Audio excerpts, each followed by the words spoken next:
At twilight, the world changes its voice. Day loosens, night listens, and everything softens. Colors deepen, edges blur, and the air fills with the quiet promise of things not yet decided. This is the hour where Twilight Wings and Paper Dreams lives. Wings move gently through the dusk. Butterflies drift between thoughts and margins, carrying fragile moments that refuse to be hurried.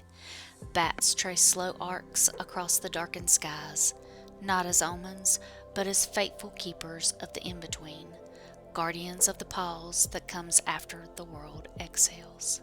Here dreams are folded into paper, wings rest at dusk, and memory is given space to breathe. Paper holds those dreams patiently. Pages are worn not by haste, but by return.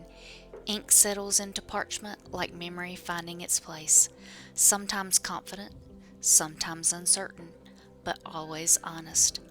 Words wander, stop, and begin again. Roses appear quietly, their petals dark and time softened.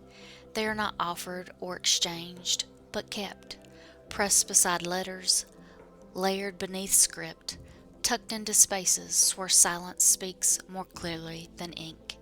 Each bloom marks a feeling that chose to stay.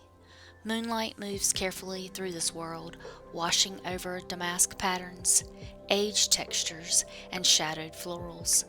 Colors remain restrained, dusky mauves, antique parchment, softened charcoal, soft plum, and faint glimmers of faded gold, as though brightness itself has learned to whisper.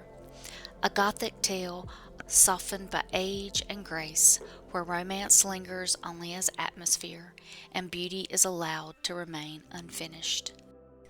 Twilight Wings and Paper Dreams is the story of the pause, where imagination lingers, devotion remains unspoken, and every page waits quietly for what might come next. On sale now in the Addict's Etsy shop. The link will be in the description box.